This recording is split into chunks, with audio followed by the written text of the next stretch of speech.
to now get down to the basics. And I think that's one of the major differences. Hold on, now I'm live. What's going on, everybody? How y'all doing today? This is Samin. I'm the host of the Sam Myers Show. I want to thank you for hanging out with me just a little bit. I started talking a little bit earlier. What I want to talk about is addiction. Addiction. What what I actually started talking about, I don't know what that is. Hold tight. Now, see, I got to hold tight. Let's see what we could do. That's a warning. Again, I've been here before.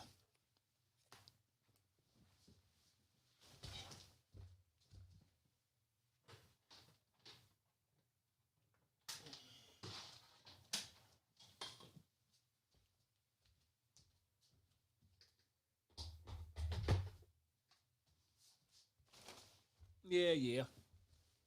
Hold tight with me for a second. I've been here with my lights going out. See, but I got the thing together. See how different that is? See how different? 70 episodes later. 70 episodes later, I have power cord waiting. It should have been plugged in. I was supposed to be plugged in overnight, but it wasn't apparently. And it gave me a warning. Y'all remember that when that first happened? I didn't freak out this time though. I'm looking at the team. I didn't freak out this time. Yeah. So what I want to talk about is addiction. What I started to talk about was sports, and then the conversation went into white privilege. And I'm not an expert in white privilege at all. I'm not. I don't know much about it. You would think, right? I don't know anything about it. But what came up for me was me explaining the downfalls of like the word. Like it's always like this is white privilege, that's white privilege, and I'm trying to look and see what it actually is. And then what I'm sharing now is that when I'm in a situation, things come up for me. I break it down, like in a world of like, why is this happening? That wouldn't happen to them. What is happening? And I have to assess: would this be happening if this was somebody else?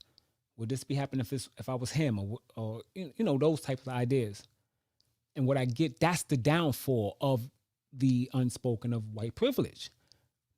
Those seconds of me thinking and second guessing and checking my behavior is the privilege. Like the fact that you don't have to do that. The fact that you don't have to be concerned about something. And I'll say you, they, whomever, right? Is the privilege. That's the privilege that I have to.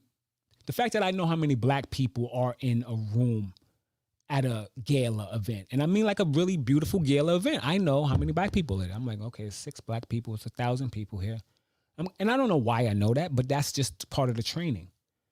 So that came up for me, like the waste of time, because it is a waste of time. It's a waste of time. And the fact that other people don't have to be concerned about that. The fact that I look and I see a siren and I'm like, oh, wait, you don't see sirens. You hear the sirens. You see the lights. I don't get why this is happening. Why am I jerking? Why's my light?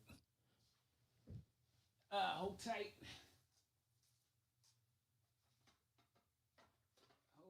Hold tight. Gave me a little juice and now it's like, nah, player, you on your own.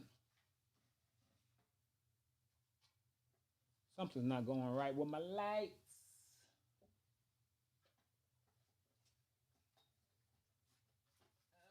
Oh, yeah.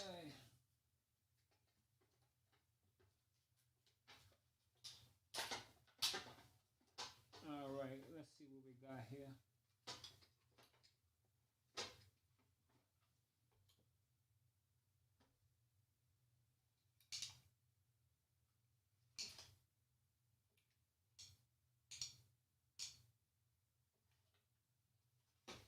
I'm getting they're giving me a hard time. My lights are giving me a hard time today. Can you see that big light in the background? Yep. All right. This is on wheels. This is my life on wheels right now. Anyway, so this is the deal. I was really set up. That came up as on a fluke, on a fly. what I wanted to talk about was addiction. And while I was getting ready to talk about addictions, I'm getting my ideas together. I'm thinking about what's going on with my life, what's going on in the house, what's happening. Everything's a little bit thrown off right now. Hold tight. My partner gets into a little bit of a thing with a group of people. And to me, it was bullying. It was a little bit of bullying. So I'm listening to her, and I listen. I always listen. I always got it. I listen, and I'm so like a regular dude that I'm like, oh, here we go. It's always something. So it's something, but I'm. She doesn't know that that's the vibe that's there, but it's always something. Like, it's never anything with me, right? I come home and it's just like, hey, but it's always something with work. And maybe it's because I don't work with like a 9 to 5 and I'm not a woman. You know who you are. But there's this space and something is really like bothering her. So she gives me the phone. She wants me to read something. And I'm kind of reading through it, but I see the bubbles. I'm like, what is this? And it's like a nasty text from someone, and it's nasty. And I know the person texting her. And like we're in different communities together, but people don't know that we're together. And it's not a secret. It's just like, you know or you don't know. And I was bothered by this. I was extremely bothered by the fact that they were talking to her in a certain way. And it was like, wait a minute. It wasn't outlandish. It just was more than I'm comfortable with. So I'm like, yo, dude, I'm ready to say something. She's like, no, don't say anything. It's not, it's my, she didn't say it's my business, but it was basically, I got it. I can handle it. I'm an adult. And that didn't bother me. Her saying that didn't bother me, but the space around this is bothering me because I know the people and I know them. And I'm like, really? This is who you are. But this is not who you are. But this is who you are with her. This is who you think you could talk to. You wouldn't talk to her that way if you knew we were together. You wouldn't. And it's not like I'm some gangster. I'm not Tony Soprano, but you wouldn't, because the space that I create around me this is not okay. And I think people understand that. They know, the people know what they can and cannot get away with. So I was like, well, tomorrow I'm going to say something about it. She was like, no, don't say anything. Don't say anything about it. And I'm not, because she asked me not to. And of course, that would be a shot in the foot for me to say anything about it. But then we had another conversation later about like defending her. Like, she didn't know. Everybody knows me today. Like, I got my button on, and I got my tie, and I got my neckerchief, and I got my, I got my 3 buttons on my blazers, shiny, and they brass, and all, they know me that way. And I can share things. I share things, but it's like, it's not believable. It's like, nope, you pay taxes. You on a PTA with the school. You're not the PTA, but you're involved in the school. You're always on time. You pay your HOA. You do all the things. You're very cordial. You pull out the table, the chair. Sometimes things come up, and that guy is like right there, and it's not okay for her to be bullied. And she's not like me, right? She's not like me. She's very, let's say, corporate, right? She handled things corporately. That works sometimes. Oh my God, that was unacceptable. But sometimes it's a good time to like edge up on somebody and be like, yo, for real though? And have them be uncomfortable. But I'm not going to do that. So all that to say, that's what threw me off today, right? That threw my whole space. I was ready. I had things prepared. And it literally just happened a little while ago. But I didn't want to start sharing about addiction with something else in my mind, knowing that I just wanted to share that's what's going on. So this is addiction. Anybody who knows me, they know I am an addict. Today is all over the place. That's what I'm going to say. Today, dude, is all over the place. Excuse me for that. I got alarms. I usually have a 1 o'clock call with a coach. It's not happening today. So, addiction. No, I've been addicted. I've been addicted to drugs, weed. I've been addicted to weed. I'm going to make that clear. I made things clear with my mother yesterday. When I say I'm addicted to drugs, it's always like, drugs? No, I've sold drugs, not weed, but I used weed. And that was basically, but it was, you would have thought I was Snoop Dogg, right? So addicted to drugs, addicted to food, addicted to alcohol, addicted to sex, a lot, right? And been for the last 17 years really working my way through those addictions and figuring out like who I am underneath that and really going after the question of why was it? And I never really get an answer to why. I can come up with something that makes sense, like, oh, because I didn't have a father. I ate because maybe that sounds logical, but there's something illogical about the addiction, something very illogical about it.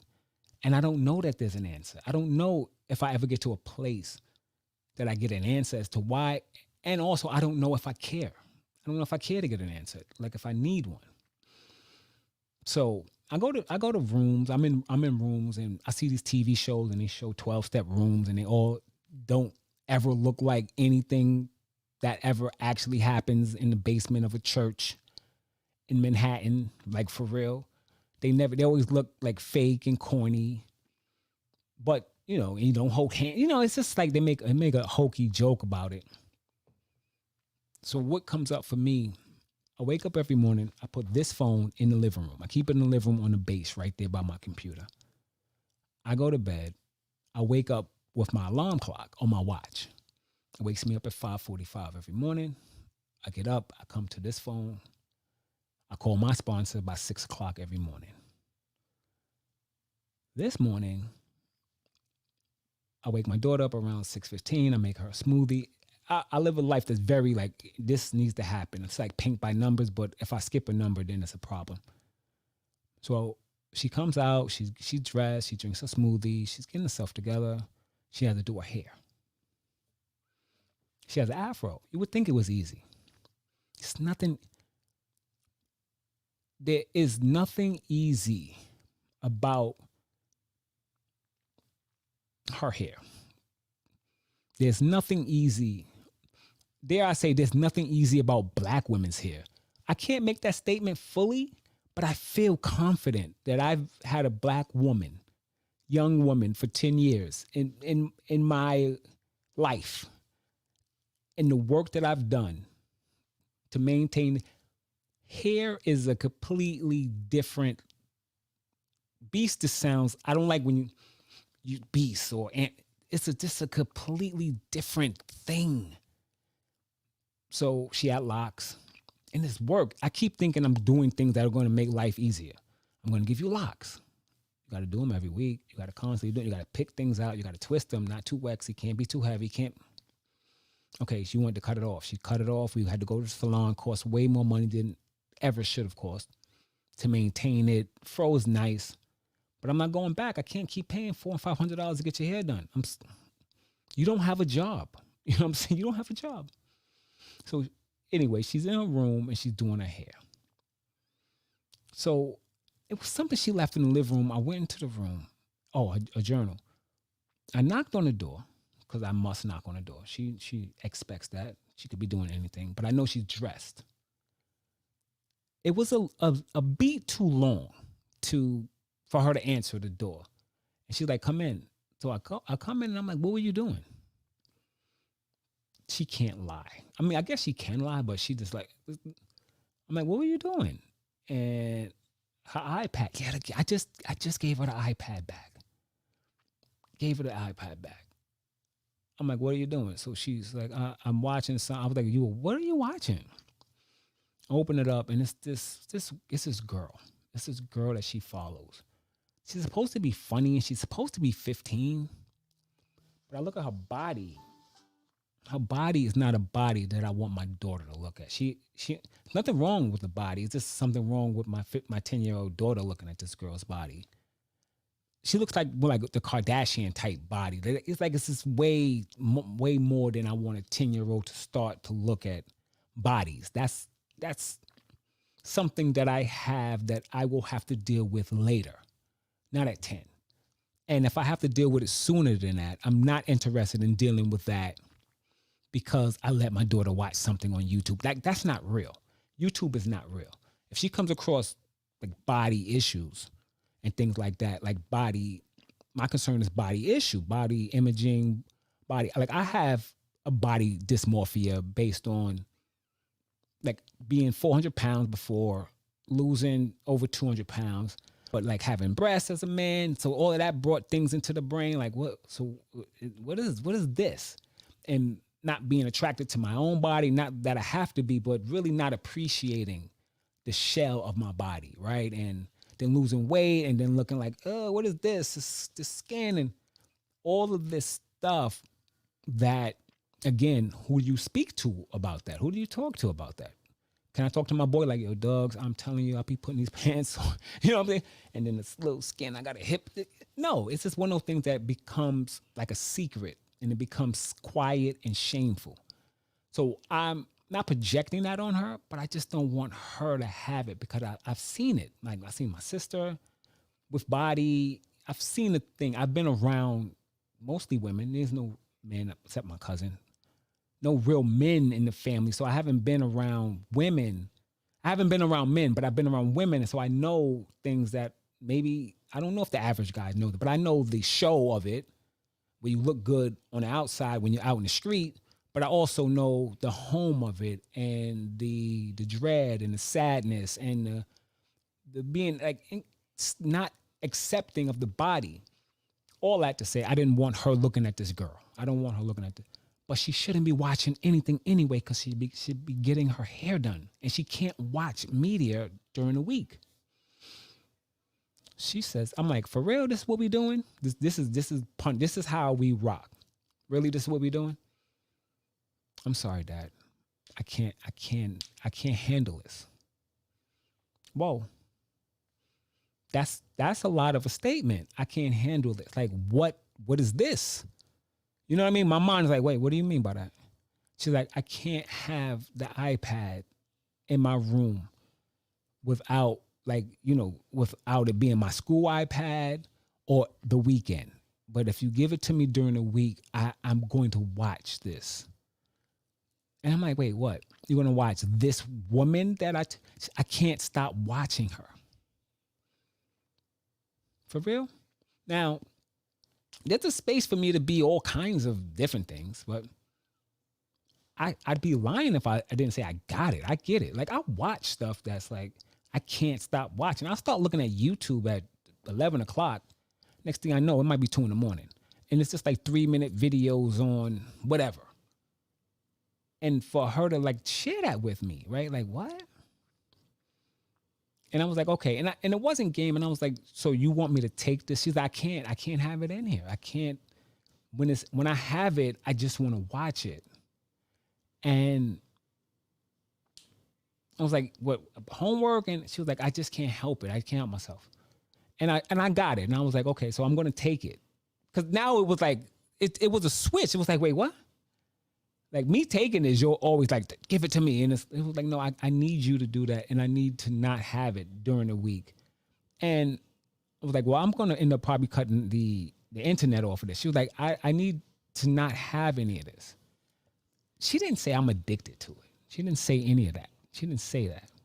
But I know what addiction is.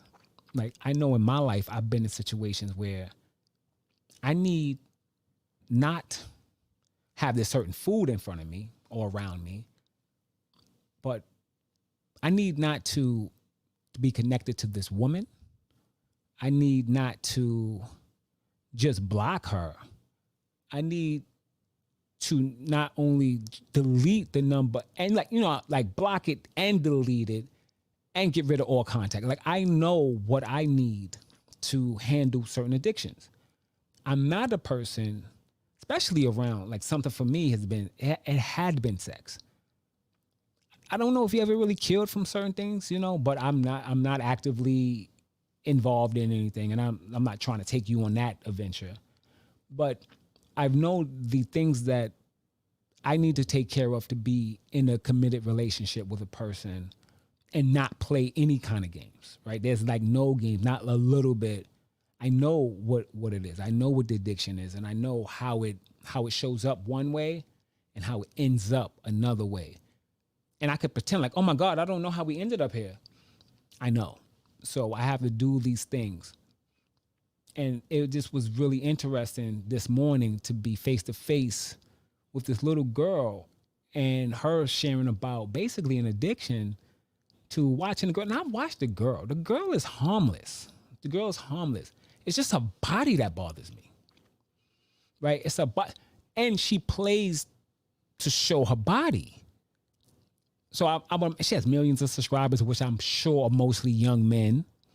But she does silly things like she'll bake something and put, flour or like body powder inside of it instead of flour. And people eat it. But the same people who are always eating something. So it's something really set up and contrived about it. But it's like harmless. She'll hit somebody with like boiled egg and this is real egg and which one is it? Like silly kitty things, but the body is where my issue comes from. So she likes to laugh and she's always laughing at this girl. But it doesn't work for you to be watching this when you know you're not supposed to. So, I took this brand new iPad that I bought, an iPad Pro for her birthday, probably way more than she needed to have. But that, taking it, and I just thought about the addiction and now me having to take the next steps, because I'm not going to put her in a 12-step for media addiction. It doesn't exist. But really for me to take a moment to really check in and structure more than I'm ideally interested in, because I have like a full day of life, and then she goes to school, and then it's more stuff, and then now she's home, do your homework, and it's good to have a reprieve, but I think I'm leaving her, what do they say, idle minds or the devil's playground. So I have to so today we'll start something, right? And I have to sit down and really structure out what it is that I'm going to do, because I don't want to turn it into, now you get nothing ever. No, that's not necessary. But these are the things that we need to take care of before you can do this. And this is how this will work, which is something that I do in some arenas. But now I see that that's a necessity, that she does a lot of stuff in her room. And it's harmless. She's in her room, I'm out here. I don't go into my room unless I'm going to sleep. And that's the truth. I don't care for bedrooms like that. Bedrooms are for bed and bedroom activities. I don't just hang out in my bedroom, but she does though. She does. So that's something that came up for me today. This thing of addiction, and really looking at, even as far as like what I'm doing here, I wanted this to be in a world of swiping and things. I wanted it to be a contribution, right? A contribution to a conversation that may or may not be happening, but I wanted to participate and be involved in it. And, at times I share like what's going on in my life, just as, not like a psychiatrist or a journal entry that came up, but just as this is what's going on. And I get some of the most perfect contacts from people, and they, like yesterday I got a link to a book about beating kids, and people will DM me messages about, I need to read this book, and this is something that may be useful to what I'm working on. So this has really been more than interesting. This has been like a powerful experience. So I just share what I'm sharing. I haven't gotten too much. I got some beat ups. Occasionally somebody's like, who are you? Like, why do you exist? But that's okay. I can rock with that. I can rock with most of it. But for the most part, it's just been really fantastic to do this. And I'm at 72. My goal was 90. I don't know what's going to happen after 90. Because this is like a habit, right? I've been working out as long as I've been doing this. I lost 15 pounds right in front of your face. I don't know if you could tell with this rusty beard and my hoodie, but it's happening. It's happening. But listen, I appreciate you hanging out with me. Addiction was the idea to talk about today. I got caught up doing a whole bunch of other things. My lights went out and phones ringing and all kinds of crazy. But anyway, thank you for hanging out with me today. Love, love, love your daughters and your sons. This is the week of love, love, loving your sons. You love your sons so they could be powerful and they can empower the partner that they have. That's whoever, right? Man or woman, they can empower their partner and not be an adversary to a partner. You know, my girlfriend, she doesn't look at this, and she doesn't listen. She'll listen, she'll hear me, but she doesn't hear me. And she was saying something about her relationships, and she says, "Well, I just want to let you know who you've been to me in my relationship." And I was like, "Okay, lay it on me, lay some treats on me, Rudy." She was like, "You allow me to grow. That's nice. You don't hate me." I'm like, "That's great." She could stop right there. "No, I don't hate you." She's like, "I've been hated before." I'm like, "I know you have. You're hateable." And we laughed about that. She says, "But you let me grow. You let me be who I am. And you have your boundaries. So I can't grow in certain areas where it's like, no, no, no, no, no. This is you can't, that's not okay."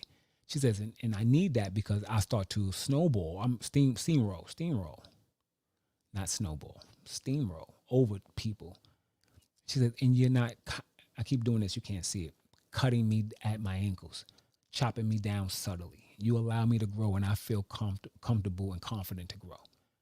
That to me, that's it. That's my goal. I don't want to be any, it's probably some other things I wouldn't mind being, but that's enough for me in the relationship with me that a person could get that that's what I'm up to, and I'm not up to attacking. I'm not up to contradicting. I'm not up to fighting. I'm not up to embarrassing. I'm not up to shaming. Because if that's the case, then why? Why be together? Why be with somebody? And if I'm that weak that I need to be with somebody, that I need to get off on doing that, it's my issue. It's not even about why is she with me. It's like, why am I doing that? Because the only thing I can control is me, right? And like they say in my program, God grant me the serenity to accept the things I cannot change, the courage to change the things I can, and the wisdom to know the difference. This is not going to be my prayer every time I end, but that's something that's real for me. So when she shared that to me, that was really touching. And again, then she says, "But don't talk about me." So I said, "But I'm going to, because I talk about everybody in my life." Anyway, love your family. Love your daughters. Love your sons. Remember, those sons are going to make great partners. Make great partners. Confidence, self-worth, self-value, self-esteem. Those are the things. Self-knowledge, like knowing themselves, so they don't have to look for another person to make them more than what they are or less, and they don't have to make a person less or more than what they are. We can have a world that is anywhere in any of that. That's a different kind of world. Anyway, this is your boy Samin. Thank you for hanging out with me today. I got to end with the love, daughters. Peace. Thank you for hanging out with me. It was a little crazy. I get it. The lights, a few different things happening today, but listen, I'll be back tomorrow. Peace.